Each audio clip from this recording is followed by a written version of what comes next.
Bismillahirrahmanirrahim. Hari ini kita masuk pada pembahasan pengertian najis. Pembagian najis sudah kita bahas pada pertemuan sebelumnya, yakni ada najis berat, ada najis ringan, dan ada najis sedang. Yang akan kita bahas ini adalah bagian yang disebut sebagai najis sedang. Karena najis berat sudah disebutkan, najisnya anjing, babi, wa alihi wa sahbih. Begitu juga najis yang ringan, yaitu kencing atau BAK-nya bayi laki-laki yang belum berumur 2 tahun, dengan segala penjelasannya sudah kita bahas pada pertemuan-pertemuan sebelum Ramadan kemarin. Hari ini kita membahas tentang pengertiannya najis itu apa sih?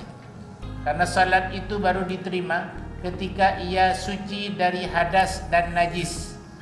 Hadas sudah sama-sama kita bahas, ada 2, bahkan ada 3 dalam kitab ini. Hadas kecil, hadas sedang, hadas besar. Sementara najis sudah dijelaskan pembagiannya. Kita fahami secara pengertiannya berdasarkan kitab yang ditulis oleh Imam An-Nawawi Al-Bantani. Qala al-musannif rahimahullahu ta'ala wa nafa'ana bihi fid dharain amin. Tsumma a'lam, kemudian ketahuilah, annan najasata lughatan, bahwa sesungguhnya yang dimaksud dengan najasah secara bahasa, ma yastaqdhiru walau tahiran, adalah sesuatu yang dianggap menjijikkan meskipun ia suci. Secara bahasa, yang namanya najasah adalah sesuatu yang menjijikkan walaupun ia suci. Kabusokin wa maniyin, seperti ludah. Mohon maaf, ludah jijik apa tidak? Kalau ludah sendiri enggak, ludah orang lain jijik. Nah, itu secara bahasa najis. Secara bahasa, kita belum berbicara secara hukum istilahnya. Wa maniyin, mani, air mani. Orang sudah dewasa, sudah tahu namanya mani, itu menjijikkan, bentuknya menjijikkan, itu najis menurut bahasa. Wa mahatin, dan ingus. Ingus, orang pilek, meler gitu misalnya, maka itu dianggap najis secara bahasa. Makna najasah sesuatu yang menjijikkan. Wa yahrumu akli dzalika ba'da ay yakhruju min ma'datihi illa linahwi salahin. Maka yang demikian, yang menjijikkan tadi, walaupun suci secara bahasa ini, tetap diharamkan menurut agama untuk memakannya. Ingus kan menjijikkan tuh, najis? Enggak najis. Cuma enggak boleh kita menelannya, memakannya. Mohon maaf, ibu-ibu punya bayi yang ingusan. Teknik orang dulu kan disedot. Padahal ada terapi kedokteran sekarang dipijit. Ini saya baru lihat videonya. Dipijit pinggiran hidung kanan kirinya, terus ditutup sebelahnya, anak itu batuk terus keluar. Itu teknik kedokteran. Orang dulu mana tahu gitu. Yang penting kalau anaknya meler disedot. Iya. Ya, disedot. Nah, enggak boleh ditelan. Kenapa? Masuk kategori menjijikkan. Yang walaupun tidak najis, kita diharamkan untuk menelannya, untuk memakannya. Jadi dibuang. Siapa juga sih ya. Walaupun anak sendiri ya tetap aja dibuang, ya, menjijikkan. Begitu juga dengan mani, begitu juga dengan ludah, begitu. Jadi haram memakan benda suci yang menjijikkan yang keluar dari lambung, kecuali untuk tujuan kesehatan. Dari lambung, dahak itu kan dari lambung ya. Apa lagi?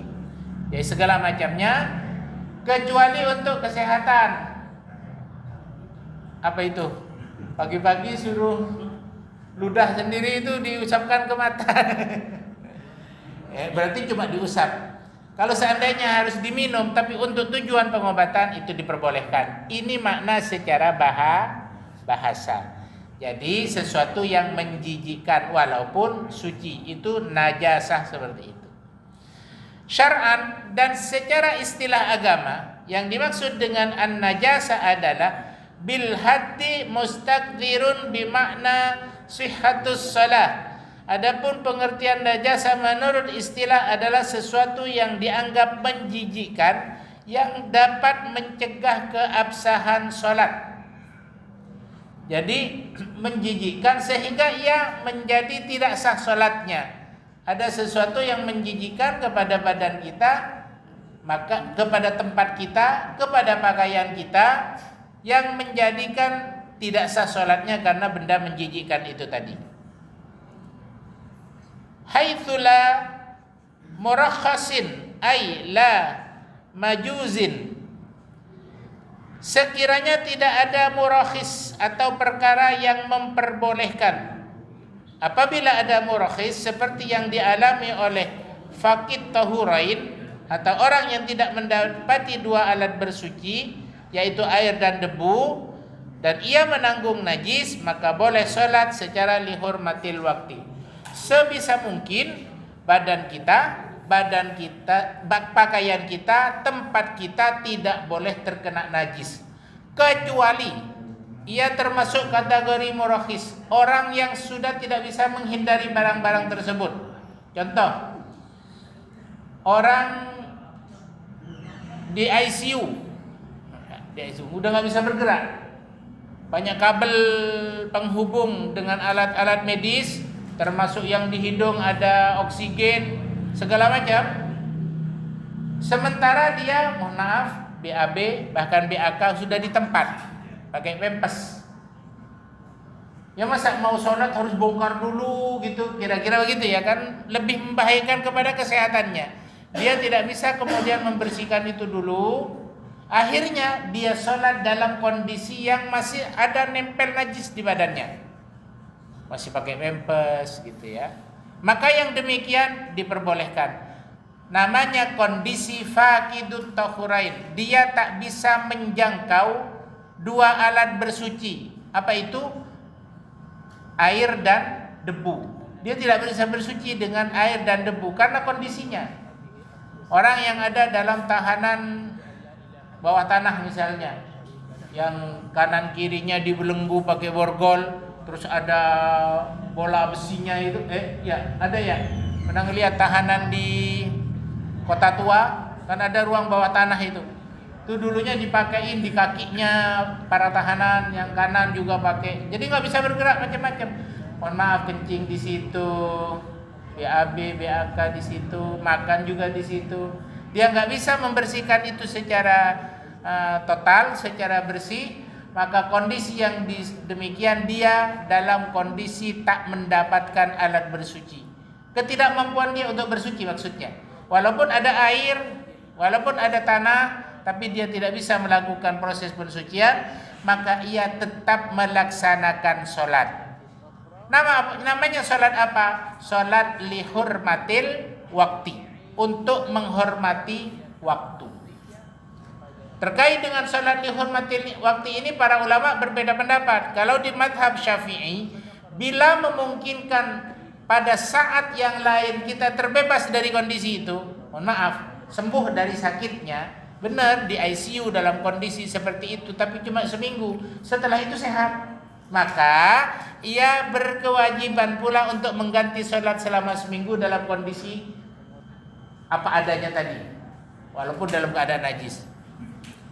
Lebih utama mengganti sholatnya walaupun sudah sholat untuk menghormati waktunya, daripada ia mengerjakan banyak sholat sunnah lainnya, qobliyah, ba'diyah, tahajud, duha dan lain sebagainya. Itu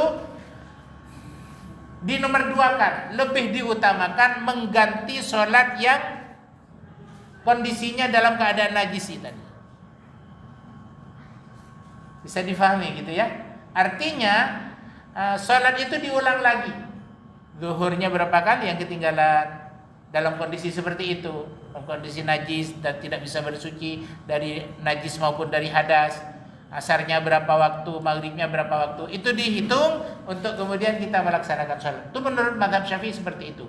Di waktu dalam keadaan apapun ia tetap sholat untuk menghormati waktunya, karena Allah berfirman, inna sholata kanat 'alal mu'minina kitaban mauquta. Sesungguhnya salat adalah kewajiban bagi orang yang beriman dengan waktu-waktu yang sudah ditentukan. Maka kalau udah tiba waktunya, apapun kondisinya kita harus salat. Begitu menurut para ulama. Cuma konsekuensinya dalam kondisi yang seperti itu tadi, karena badan kita banyak najis, pendapat mazhab Syafi'i ambil yang paling hati-hati. Bagaimana? Karena sholatnya tidak sah menurut hukum fikihnya, maka ketika waktunya longgar, waktu setelahnya sudah sehat, maka ia punya kewajiban mengulang atau mengganti dari sholat dalam kondisi tersebut.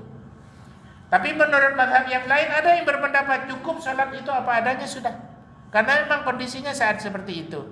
Nah, ini terjadi perbedaan pendapat di kalangan para ulama. Saya pribadi punya kecenderungan ngambil yang pendapat pertama dari mazhab Syafi'i. Kenapa?